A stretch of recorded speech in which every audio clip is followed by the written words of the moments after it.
Welcome back to my garage. Today we're going to be going over the big four: Arch, Debian, Fedora, Ubuntu. We're going to go through all of them, all of their differences, and help you decide which base Linux distro is the best for you. So even if you don't plan on running a vanilla Debian installation or vanilla Arch or anything like that, this video will still have a lot of information that will apply to any one of these distributions that are based on top of one of these four distributions, which is probably 90% of Linux distributions, let's be honest. So the reason we're comparing these four specifically is because the majority of Linux distributions are based on one of these four. A lot of other smaller independent distributions like NixOS or OpenSUSE, couple distributions based on them, but not a huge amount. So with all that, it's very good to know the differences in experience you'll get from these four different types of distributions, because anytime you're looking at any smaller downstream distribution, you're likely going to have it based on one of these big four, and all of these base Linux distributions are going to give you an entirely different experience because of that. And so another way I like to think of these different distributions is to actually look at them as platforms as a whole rather than just distributions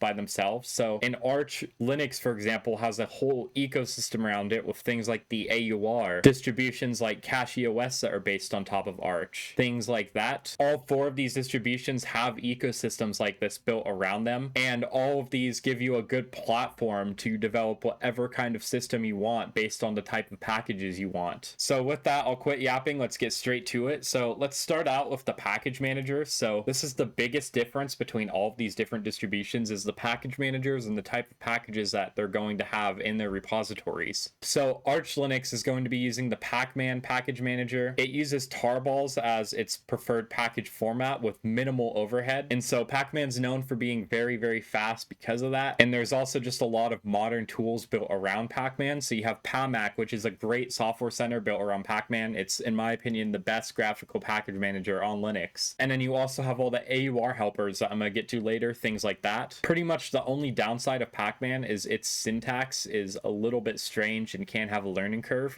Instead of doing a Pacman install Firefox, you would do a Pacman -S in order to install Firefox, and there's a little bit of a learning curve around that if you're coming from another package manager. Now Fedora is going to be using the DNF package manager, and this is a very powerful and modern package manager. It uses the RPM package format, and it has a lot of advanced features such as delta RPMs and parallel downloads, things like that. It did have a past reputation of being one of the slowest package managers on Linux, but DNF5 is very fast. I've seen a lot of tests showing it to be 3 to 5 times faster than DNF4 was, so that is no longer a problem with DNF. Now Ubuntu and Debian are both going to be using the apt package manager. So apt is a very rock solid, highly reliable package manager that accepts .deb packages. However, Ubuntu specifically has been increasingly relying on the snap package manager, even for some apt packages. Like if you install Chromium or Firefox through apt, it's actually going to pull in the snap package behind the scenes, even if you didn't have snapd installed. However, for the most part, on Debian, you're mostly going to be using apt, and Ubuntu also you'll mostly be using apt, but with some exceptions where you may prefer a snap or a flatpak instead. Now, in terms of the package bases you're actually going to be getting out of all of these distributions, so that is the version number of packages you're going to be getting and how many packages are in the repository. The officially supported repository from Arch Linux is actually going to be the smallest repository out of any of these distros. Of course, this is excluding the AUR. So this is going to give you a highly curated official repository with software as close to upstream as possible, pretty much always going to be the latest version. On the opposite end of the spectrum, you have Debian, which is a giant conservative repository, so everything's going to be very well vetted and well tested, but you're typically going to be getting older versions if you're on the stable branch, although you can actually enable the rolling release testing in unstable branches, which are going to give you newer packages. But for the sake of this video, I'm only going to be talking about Debian stable. Fedora is going to give you a very broad selection of packages, but it's also going to prioritize the most innovative packages you can get in the default installation, and I'll get to that later in the video. And then you will get the latest updates even in the same current Fedora Fedora release, except for breaking changes. So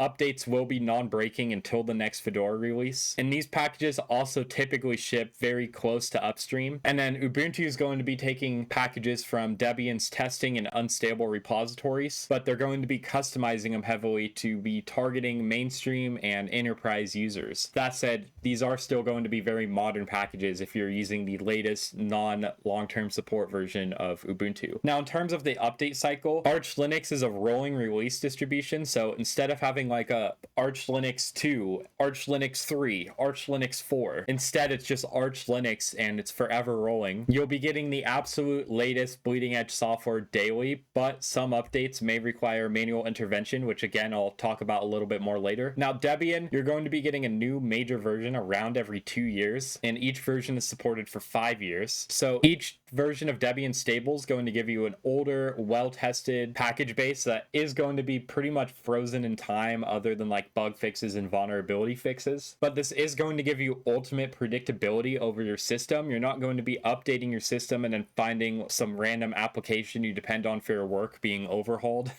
Now, Fedora, they have a new release every 6 months, and each release is supported for 13 months total, which means you can skip a release if you want. And these are going to be giving you very modern, thoroughly tested packages with no breaking changes between releases. That said, if you want a more long-term support style Fedora distribution, you should check out Red Hat Enterprise Linux or a community maintained rebuild of it, such as Alma Linux or Rocky. Although it is worth noting that Red Hat Enterprise Linux, they only have in their repositories packages that they're willing to give enterprise level support for. So the repository on one of those types of distros is going to be way smaller than Fedora's repository is going to be. And then for Ubuntu, there's going to be a new release every 6 months that is going to be supported for 9 months, with an LTS release every 2 years that is supported for 5 years, although you can actually get up to 15 years of support with Ubuntu Pro, and those will be modern packages on release. Now, in terms of community supported repositories, Arch Linux has the classic AUR. This is a massive community driven ecosystem with easy ways to compile almost any software you can think of. And then if you don't want to compile stuff, the AOR does have a lot of -bin packages which do use a binary that is pre-compiled, but there's also the chaotic AUR repository which offers pre-compiled AUR packages straight into Pacman without needing to use an AUR helper. Now, that said, if you're using the AUR, I do recommend checking package build files in order to actually check that the package is not going to be installing malware, because the AUR has had cases of malicious packages being listed, although they do typically get removed very quickly. There is about 112,000 different packages on the AUR as of May 22nd, 2026. This number will likely continue to go up as this video ages. Now, Fedora is going to give you Copar, which allows the community to create community-built experimental and third-party package repositories very easily. So this is somewhat similar to the AUR, except you do have to install an extra repository for every package you have. That said, the repositories mostly will update automatically with your Fedora upgrade if you go from like Fedora 43 to 44. Fedora also has several community maintained repos with things like non-free packages, because the Fedora team does not like shipping proprietary software. So you do have things like RPM Fusion, RPM Spear, and Terra, which exist as major community made repositories. And then Ubuntu has PPAs, which allow the community to host custom software builds. Although note, PPAs do usually need to be removed on a Ubuntu upgrade, which means you will have to uninstall PPA software before an Ubuntu upgrade and then reinstall it after. Debian at the moment does not have a central community build repository that is official. Community must either host their own repos, provide deb packages, or you have to compile from source. Now, in terms of official desktop environment support, if you're running Arch, there is no technical official flagship desktop because it is a build it yourself distribution. But Budgie, Cinnamon, Cosmic, Deepin, Enlightenment, GNOME, KDE Plasma, LXDE, LXQT, Mate, Pantheon, and XFCE are all officially packaged in the standard Arch repositories. And that is not including desktop environments that are in the AUR, nor is it including window managers. So Arch, you're pretty much set no matter what desktop environment you want to use. Debian, on the other hand, the default is going to be GNOME, but there are also live ISOs that use the Calamaris installer for GNOME, KDE Plasma, Cinnamon, XFCE, Mate, LXQT, and LXDE, as well as support in the net installer for all of those desktop environments. Now, Lomary, Budgie, and Enlightenment are also in the repository, but are not easy to install. They do not have live ISOs, and they're not available easily in the net installer, so if you want to do a manual installation of Debian, you can install those as well as other window managers that I again didn't mention. Fedora has flagship editions for GNOME and KDE Plasma, so those will be the two best desktop experiences you can get on Fedora.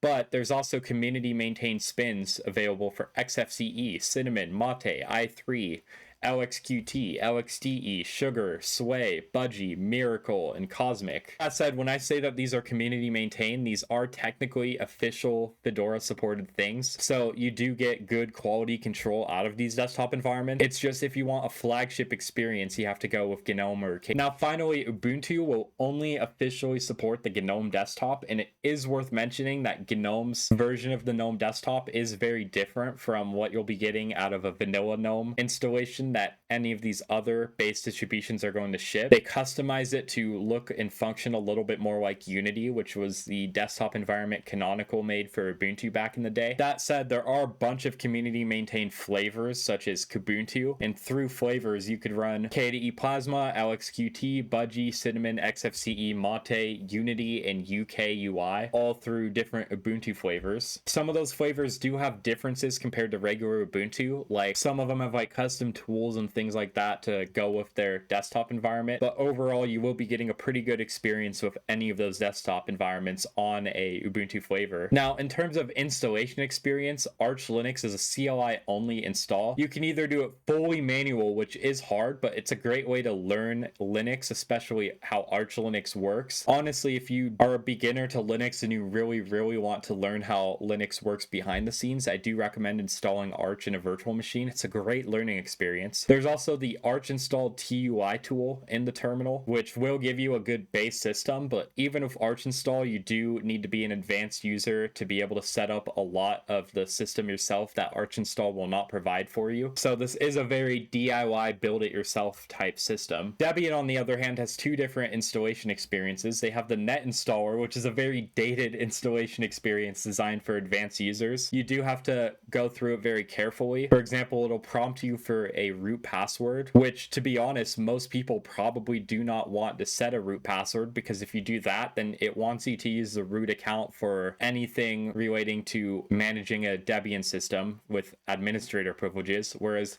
what you probably want to do is ignore that screen and instead let the installer add your group to the sudoers group. So you do have to know what you're doing with the net installer of Debian. That said, they do have live Calamaris installation ISOs, and I think if you're a beginner to Linux and you want to go with Debian, that is the move that you should probably go with for most people. Unless another use case is if you want a custom Debian install of your own packages too, then you would probably want to use the net installer. That said, with both of those installation methods, Debian will likely have extra steps after the installation, such as non-free repositories, flatpak, and you may or may not need to add yourself to the sudoers group after install. Fedora, on the other hand, very easy installation of Anaconda, although like Debian, there may be manual steps after installation, such as enabling RPM Fusion in order to get non-free drivers for things like NVIDIA graphics cards. Ubuntu, very easy installer thanks to their custom Flutter installer, and then after installation, your Ubuntu system's pretty much ready to go. Now, in terms of the downstream ecosystem, the Debian and Ubuntu ecosystem are going to be the biggest, but I'll get to that in a second. Arch Linux is going to serve as the basis for a lot of different distributions targeting advanced users. So Manjaro is a huge distribution based on Arch Linux, although they typically hold back packages to try and make a Manjaro system a little more stable, although in practice, in my experience, it does make a Manjaro system a little less stable. There's also Endeavor OS if you want just a quick, easy way to get an Arch system going, and then there's Garuda Linux and CachyOS, which typically target gamers. Both of them have a lot of great tools to help get things running on your system, especially for gaming, and CachyOS is going to come with a custom gaming style kernel. Now, Fedora's community ecosystem is a little bit smaller, but there is Nubara, which is a gaming spin, and Ultramarine Linux, which is another Fedora spin in the community space. That said, Fedora is kind of the main distribution right now pushing atomic technology, so there's going to be a lot of good atomic spins where the file system's read-only and updates don't happen through a package manager. So there's a lot of distributions in that ecosystem, especially the Universal Blue distributions like Aurora, Bazzite, and Bluefin. And most importantly, Fedora powers the Red Hat Enterprise Linux ecosystem. So Red Hat basically takes modern packages Fedora ships and then supports them long-term with Red Hat Enterprise Linux on an enterprise level. And that is a paid Linux distro, but if you don't want to pay for it, there's community rebuilds such as Alma Linux and Rocky Linux that you can check out. So Fedora does have a very healthy downstream ecosystem with that. And then Debian and Ubuntu, there's more distributions based on Debian and Ubuntu than any other distribution. Ubuntu itself is actually based on Debian, although the reason I separated them in this video is because there is a lot of fundamental differences on how those distributions are going to work. So Debian specifically has a lot of distributions based on it because it's just a very reliable and static distribution that a downstream distribution can then easily be able to build on top of, including Ubuntu. And then you also have distributions like MX Linux / Anti-X, Linux Mint Debian Edition, Pure OS, Q4 OS, Peppermint OS, and Deepin. And it's also very heavily used for very specialized Linux distributions because of how stable and static it is as a platform to build off of. So that's why distributions for pen testing like Kali Linux and Parrot OS are built on top of Debian. Tails, which is a very privacy specialized OS, is also based on Debian. You have Proxmox for managing virtual machines, and you have Umbrella OS for home servers. Things like that are typically based on Debian just because of how stable it is. Finally, Ubuntu has a lot of distributions based on the LTS version of Ubuntu. There aren't many distributions based on the non-LTS version of Ubuntu, and that is just because that version of Ubuntu is a lot faster moving, so it's a lot harder to build like a custom distro experience on top of Ubuntu. And because again, Ubuntu itself is very rock solid and stable, so there's not a lot of reason to actually build a Ubuntu based distribution on a non-LTS because the LTS versions are just very good already. And if you want to build something based on Ubuntu, you probably want to use an LTS version because it's also a very predictable base and has a huge downstream ecosystem already. And being on a predictable base, it's a lot easier to develop your own like curated experiences such as Linux Mint, Zorn OS, Pop OS, Elementary OS, KDE Neon, Linux Lite, Tuxedo OS. All of those are very curated and polished Linux experiences that are able to easily be built on top of a Ubuntu LTS just because of how predictable of a platform it is to build off of. In terms of community and documentation, Arch Linux is going to be a gold standard of Linux documentation. They maintain the Arch Wiki, which is the best documentation of any Linux distribution by far. And the community around Arch is also huge, but highly technical. So if you go into an Arch Linux help forum, they're going to expect you to know what you're doing because of how technical the community is. So if you're a beginner, they're not going to tolerate like a beginner asking basic questions without Googling anything. If you have a problem and you show all of the things you've already tried and steps to reproduce your problem, you will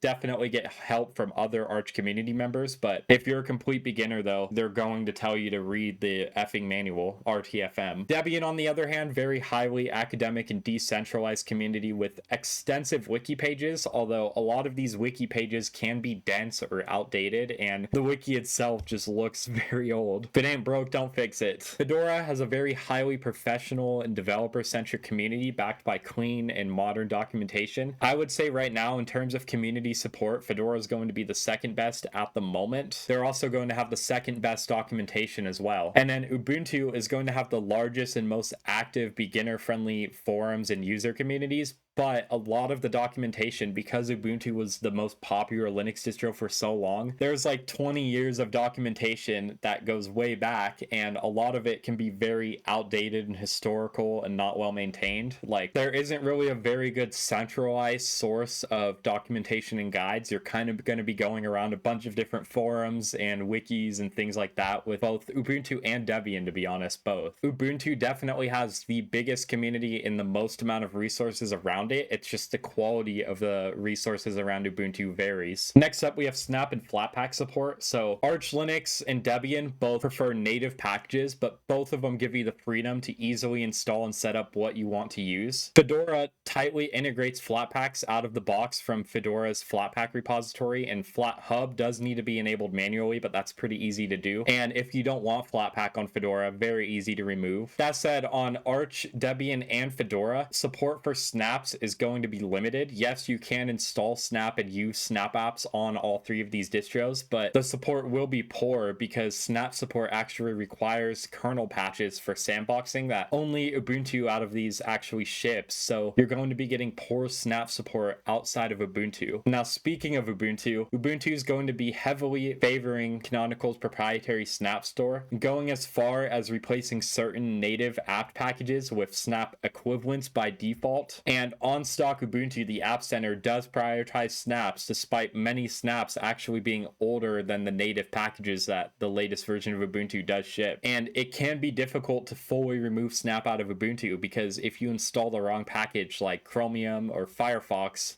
it'll bring that Snap support right back in. That said, Flatpak can still easily be installed and enabled out of the box, so no big deal there if you want to use Flatpak. Also, if you're using a distribution based on Ubuntu, such as Linux Mint or Zorin OS, pretty much all of the different distributions have their own ways of dealing with how Snap integrates into Ubuntu-based distributions. Mint, for example, completely blocks Snap out of the box and ships alternative ways of installing Firefox and Chromium, whereas something like a Zorin OS is just going to include all three out of the box and give you an easy choice in the software center. Now, some of the drawbacks worth noting of all of these systems is on Arch-based systems are rolling release, which means breaking changes cannot be moved to a next release. So because of that, Arch has a little extra of a maintenance burden compared to the other distributions on this list, because with a Debian, Fedora, or Ubuntu, you only have to worry about packages breaking on an update when you're moving between different releases of that distribution. So on a Fedora-based system, if I keep updating my system daily, I'm only going to have a maintenance burden every 6 months or so when I'm upgrading to a new Fedora release. And I could even sit out a release and wait a whole year to do all my updates and deal with that. Debian and Ubuntu LTS, it's even longer. You have years between releases and you can just install your system, continue to update it, and it'll work. You only have a maintenance burden essentially when you're updating between major releases of Debian 12 to 13 or Ubuntu 24.04 to 16.04. Whereas with Arch,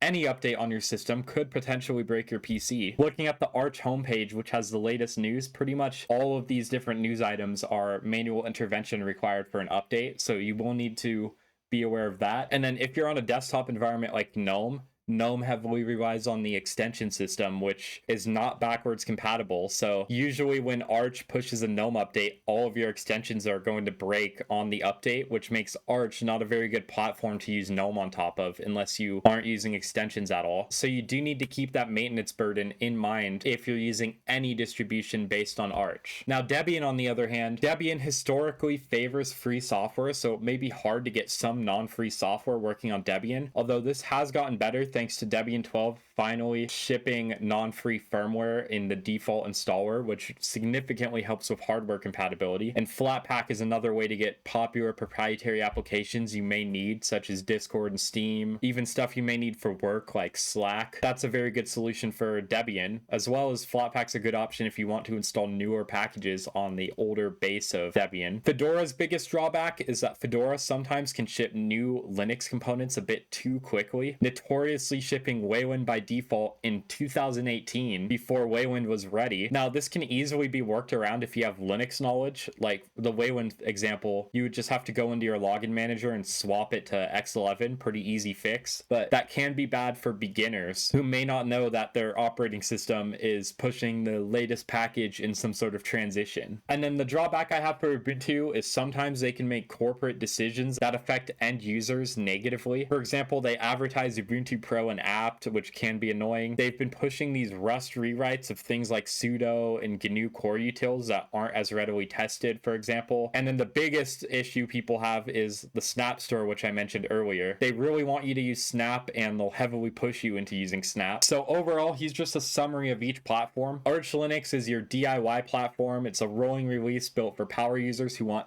absolute control, bleeding edge packages, and a platform to build their own system on top of. Debian is an uncompromisingly stable bedrock designed for servers and pragmatists who prioritize predictability and system staticness. Things aren't going to change in between Debian releases. This is a great stable base for building things, getting your work done without worrying about things being overhauled, and even a great base for trying to build your own experiences on top of. Fedora is a forward-thinking, developer-centric workstation that will deliver a polished, highly secure, and cutting-edge showcase of modern open source innovations on the Linux desktop. So this is similar to Arch, where you're getting not bleeding edge, but cutting edge packages, but just the difference is you aren't going to have to deal with maintaining a rolling release distribution and the maintenance burden with that. Instead, you just do your update every 6 months, and then you only have to fix things every 6 months. Up to a year if you want to wait longer. And then Ubuntu is a convenient, beginner-friendly corporate gateway that trades some user control and packaging transparency for maximum compatibility, ease of use, and enterprise support. With all of that, I hope this is helpful.